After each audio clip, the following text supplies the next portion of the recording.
You're not going to dance, are you? Not the dancing. And it's lovely to see so many familiar faces and some new faces as well.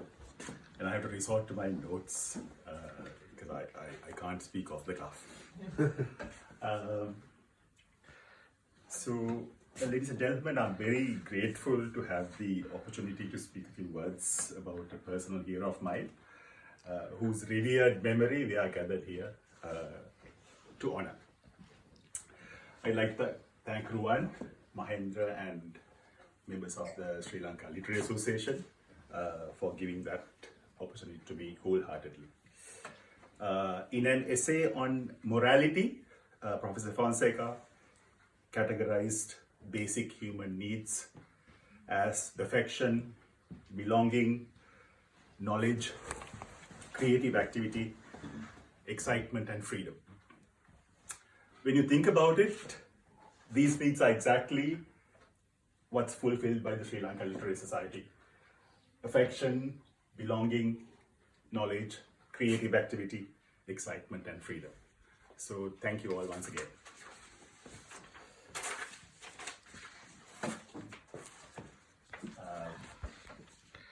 Professor Carlo Fonseka, born in 1933 and pet named Carlo by the universe of his admirers, was a rare human being. He excelled in the sciences, the arts, education, administration, and in politics. Each one of his talents would merit a talk of its own. I chose the topic life lessons for a reason. Some of you I know in the audience have quite literally had lessons on life from him as in his capacity as your lecturer in physiology. I sadly didn't, and I know very little about Carlo, the teacher. I've known him for 4 decades, but only as a beloved family friend. His sense of humor, thirst for knowledge, and scintillating skill in telling anecdotes, usually self-deprecating ones, made him delightful company. He was a mentor to me and had a profound influence, positive influence on me and many like me at a personal level. Writing about his lifelong friend and probably the greatest Sri Lankan novelist, Martin Wickramasinghe, Professor Fonseka says, and I quote, "Every now and then, when we were together in his study, talking about literature, culture, evolution, politics, Buddhism, Marxism, whatever, I felt an impulse to hug the old man, to show him how grateful I was for talking to me so learnedly for so many precious hours," unquote. I felt an impulse to hug the old man, to show him how grateful I was. Ladies and gentlemen, this is exactly how I felt whenever I met Professor Carlo Fonseka. His heroes, his own heroes, were a pantheon of witty atheists like Bertrand Russell, Richard Dawkins, Christopher Hitchens, Charles Darwin, Daniel Dennett, and more recently, Noah Harari. Every time we met, we talked about a different subject. He never ran out of interesting topics, stories to tell, aphorisms, anecdotes, jokes, usually about politicians or famous people. He'd recite from memory passages from books he had read. And what a memory that was. I mean, it's unbelievable what he remembers vividly.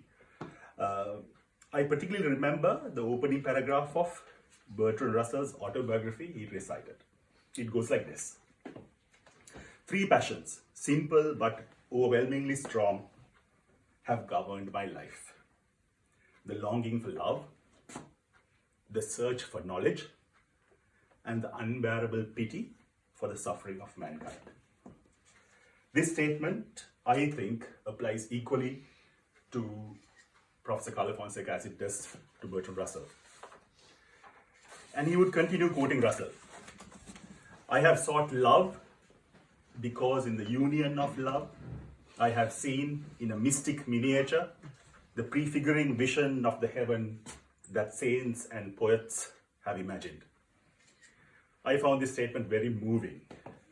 In the union of love, I have seen the vision of heaven that saints and poets have imagined. At this point, I have a confession to make. After hearing this from Professor Fonseka, I saw its potential, memorized it myself, and shamelessly used it to serenade someone I was pursuing at the time. Good man, good man. In the union of love, I have seen the vision of heaven that saints and poets have imagined. I was very grateful to him for that. And I must say, I must emphasize, this was a very long time ago, when I was younger. Did it work? Moving swiftly on. Was it the love bit or the union of love bit? I'm a union man. Professor Fonseka was always mindful of the teaching of Socrates that what we most need to know is how we ought to live. He was keen to derive universally valid principles of human morality from scientific rationality.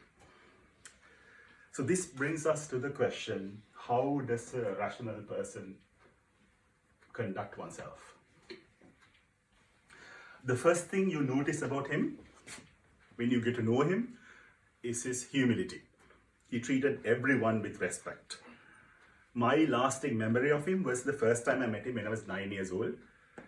He would buy me chocolates and talk to me. I mean, I'm a total stranger to him, but he'd still spend time with you talking like very interesting things about wildlife or life in general. And his kindness towards me, genuine interest in me, and his engagement with a child of my age, it filled me with joy. And I developed a huge respect for the great man straight away. And he had this effect on everyone he met. I mean, if he came to this room, he'd talk to every one of you and have a genuine conversation with each one of you. And he had this effect on everyone even people who didn't agree with him, who didn't see eye to eye on issues at hand.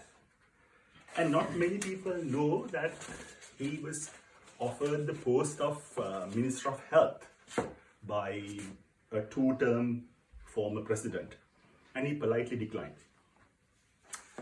The posts he actually held were carefully chosen from among the many he was offered, and he took only those responsibilities that were aligned with the causes that were dear to his heart.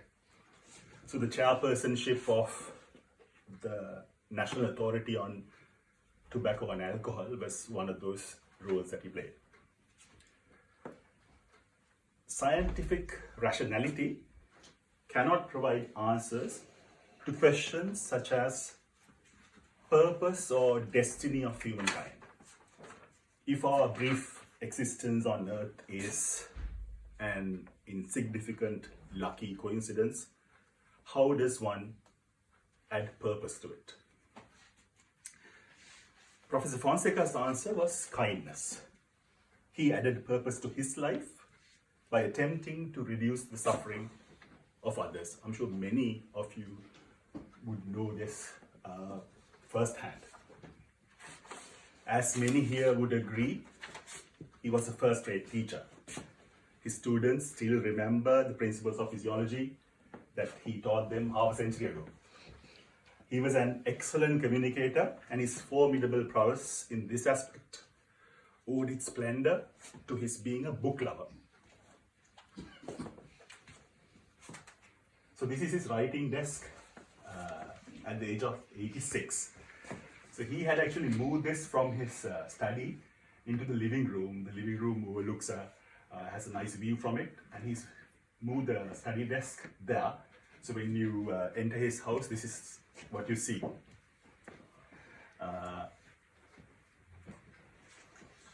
So he read, he's simultaneously reading or delving into all these books.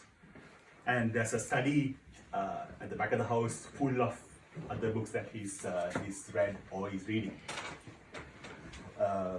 He read voraciously and with a purpose.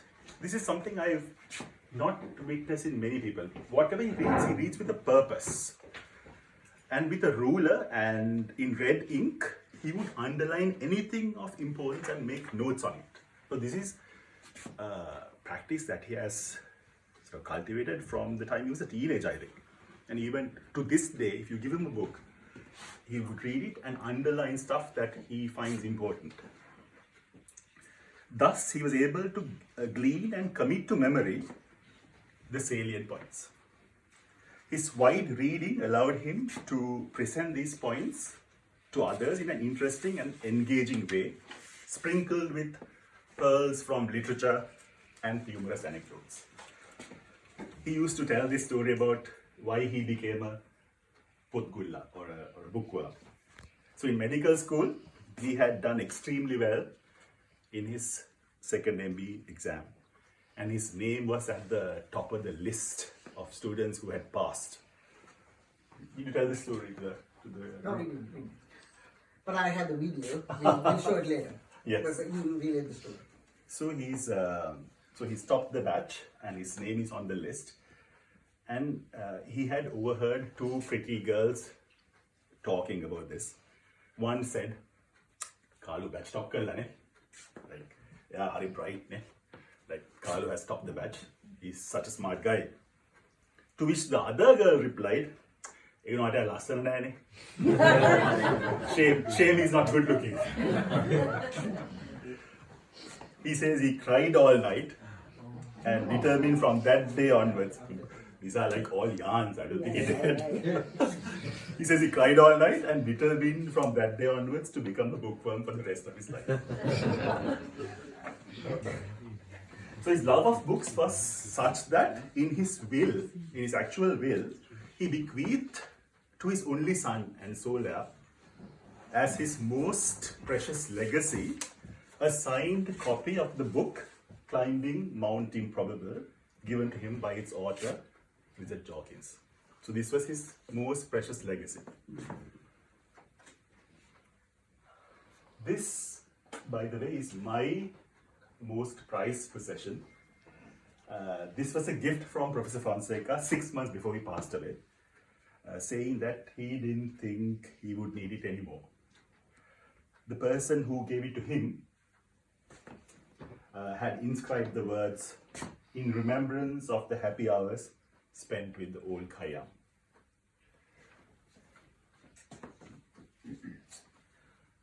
This is a familiar post to everyone, I think. This is Professor Fonseka in full flow at some meeting against alcohol and tobacco abuse. Through lifelong battles against the mighty tobacco industry, alcohol abuse and pollution, he attempted to minimize human suffering. He reserved his particular venom for those whom he called merchants of death, who marketed alcohol and tobacco to children. So I told you I first saw him when I was 9. He was on a speaking tour against tobacco and alcohol abuse. He carried a sheaf of glossy magazines with him. I'm sure most of you will remember these. They had pictures of beautiful women gathered around a smoker on a yacht. Some of you might have seen these adverts before movies as well in Sri Lanka, right? You have these Rockman's ads and Benson Hedges ads. The picture they painted was like a dream world with yachts and beautiful people and people smoking away. So holding this magazine up, he said to the audience, what they want you to believe is that if you smoke this particular brand of cigarette, these lovely women will gather around you and you'll become a very popular person. And even as a 9-year-old boy, his power of communication was such that I got the message. It was amazing. I don't know whether Ruan talked about his fire walking. Ruan will talk about his experiments on firewalking.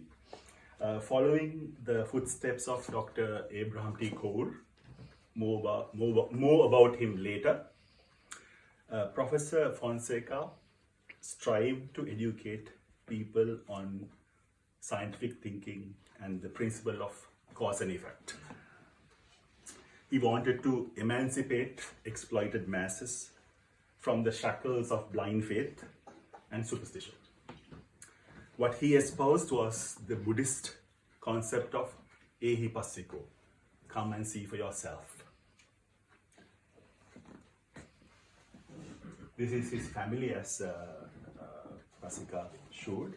His wife Pearl, son Suranga, daughter Idunil, and granddaughter whom you saw dance a little while ago, Tarya. Another life lesson he taught me was that what matters ultimately is love and human relationships. Relationships with your loved ones, your dear friends, your relatives, and your colleagues. His parenting formula was simple and successful. Have them, love them, and let them grow up and live as they please. I'm glad my parents took a leaf out of his book as well. Until the very last, he made it a point to have lunch together with his wife, son, and daughter every day. So while the cognitive part of his acute brain remained focused on the narrow medical discipline of physiology, the emotional part was drawn to art. This is the aspect of his mind which sought its outlet in creativity, particularly in poetry. The poet T.S. Eliot once said that genuine poetry begins to communicate before you understand the meaning of the words. Sri Lankan music fans have, Sir, repeat that again, sir. he said, genuine poetry begins to communicate before you understand the meaning of the words. Sri Lankan music fans have embraced songs such as Rattarandue, which you heard a little while ago, and Ruduru Turuvalule, which he wrote for his wife. Why for the daughter? The Ruduru Turuvalule was for his wife, and Rattarandue obviously was for his daughter. It's not merely their melodiousness that has endeared them to us, but also the strength of emotion of the lyrics, even before we fully understand the words. Hopefully we'll sing a few of those in the session afterwards. He wrote a song called Dhanayata Ai Dadi Asha, meaning why this lust for wealth. Have you heard that song? Dhanayata Ai Dadi Asha. This again is something he lived by, because he never pursued material wealth. Dhanayata Ai Dadi Asha, why this lust for wealth. Now the musical arrangement for this song was by someone who didn't speak Sinhala. So the lyrics were given to him written in English. In English, the word dhanaya, meaning wealth, had been written as T-H-A-N-A-Y-A. T for Tom, H-A-N-A-Y-A. Which could also be read as Thanaya, meaning breast.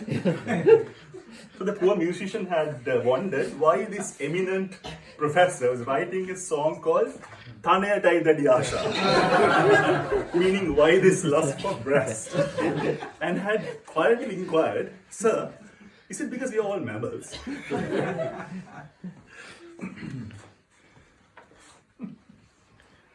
Another person he dearly loved was his nephew, the film idol and politician Vijay Kumar Tunga.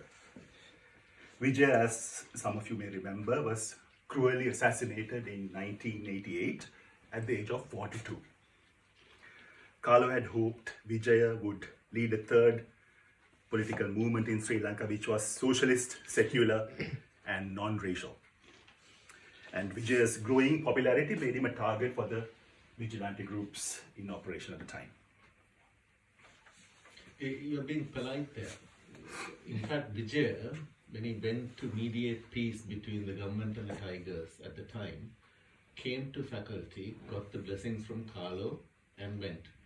And the DJB wing of the JVP never forgave Carlo for that. I see. That is where the threat of, the Vimal Veeravans, Atula Sammatipala, that faction, never forgave him for that stand that he took on that. That is where the threat for his life came. That explains a lot, actually. Yes. Thank you. In a nationally televised moving speech at Vijay's funeral, which is Professor Carlo Fonseka at his funeral, where he echoed the words of Mark Antony at Julius Caesar's funeral,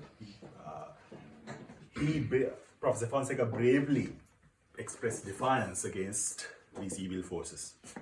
And this eventually forced him and his family into exile in Helsinki for a few years. In fact, there was an event in the faculty where he spoke, Carlo spoke. It was a debate between Carlo and Atula Sammatipala. And Atula was somebody whom we looked up to as a sort of a socialist, Marxist kind of guy. But the other faction of he had the DJB side to him. And he literally tore into Carlo Fonseka, and it came as a real surprise. This was either just before or just after Vijay got killed. I see.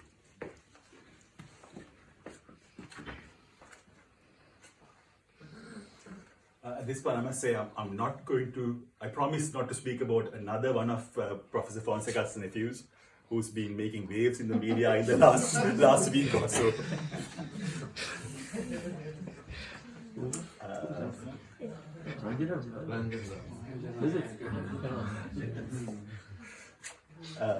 Another great friend of Professor Fonseka was the legendary dramatist Professor Sarat Chandra, Elivire Sarat Chandra. In his play Singabahu, there is a well-known song called Gallena Midala. The story goes like this. A lion falls in love with a princess, abducts her, as you do, and imprisons her in a cave. They have a son and a daughter.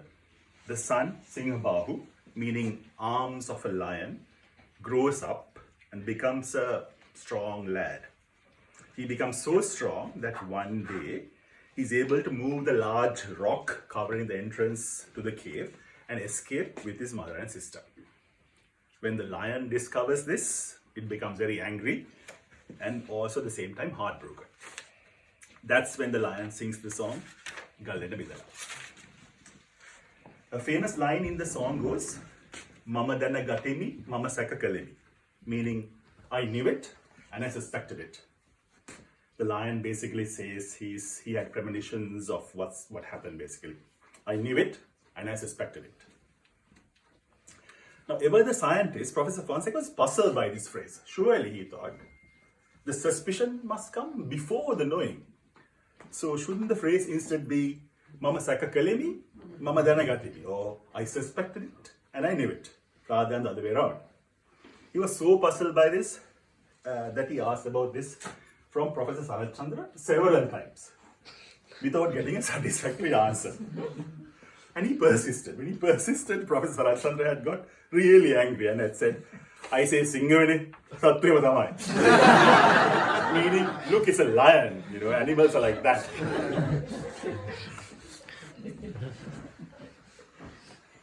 The final life lesson he gave me is a somber one. How does a rational mind come to terms with its own mortality? Where does one find solace if there is no belief in an afterlife or salvation? Professor Fonseka had the answer. His answer was curiosity. He himself had been at the bedside of two of his heroes when they passed away. The first was the great leftist politician, Dr. N.M. Pereira. He was both a doctor of philosophy and doctor of science, eminent scholar. He had a huge influence on Professor Fonseka's political outlook. And Dr. Pereira's far-sighted speech in 1956 during the parliamentary debate on the Official Language Act arguing that both Sinhala and Tamil should be official languages in Sri Lanka was what actually attracted Professor Fonseka to politics. In fact, his exact words were one language, two countries, two language, one country. That's it. And the second person,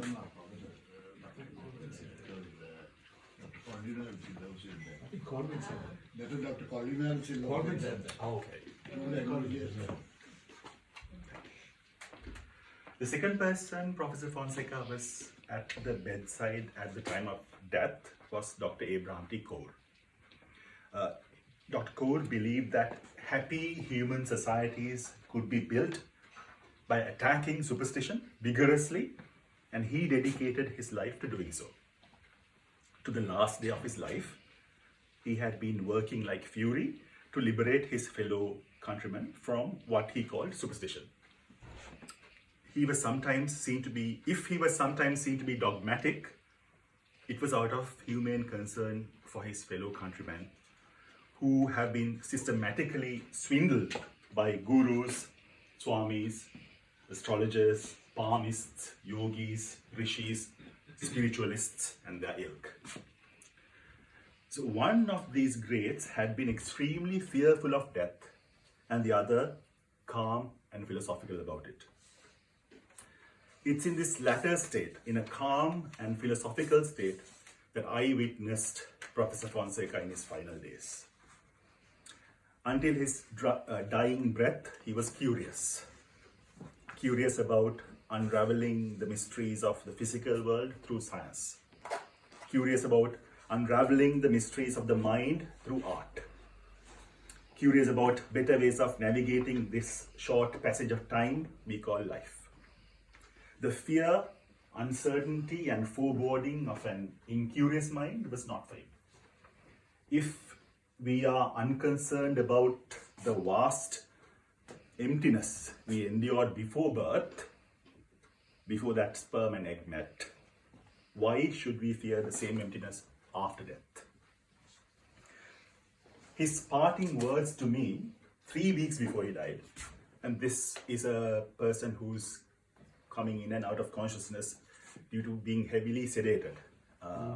His parting words to me were, "Son, please bring me a book called Deep Medicine by Eric Topol when you come next time." His was a superior intellect, adorned with diligently acquired jewels of literature, whose sparkle shone through his wit and eloquence. His insatiable curiosity not merely sharpened his faculties, but also elevated his humanism.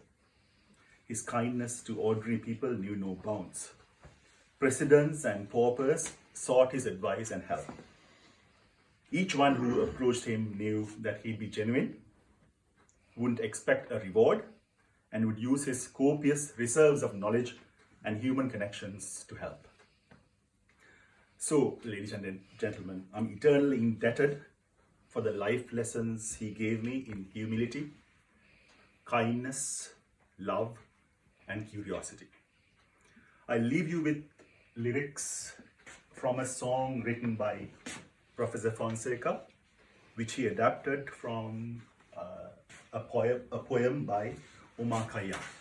I think the adaptation, this is the original poem by Omar Khayyam, and the adaptation I feel is even more poignant than the original. With apologies to those who don't read Sinhala, these are the first and last lines of the song. Koida kiya, manda kiya, nudana aveni, marukatare sulagalese, taniva pitareni. We are going to sing all of those songs Thank you. at the next session. And you lead. And the rough translation of this is, I came not knowing from where or why, and leave alone like wind over deserts dry. I cannot think of a better summary of the rationalist creed that Professor Fonseka held so dear. I came not knowing from where or why, and leave alone like wind over deserts dry. The French poet Anatole France, attempting to summarize the history of man on earth, came up with a 7-word phrase. He was born, he suffered, he died. To summarize the life of Professor Carlo Fonseka, I paraphrase it thus. He was born, he illuminated, he died. Thank you.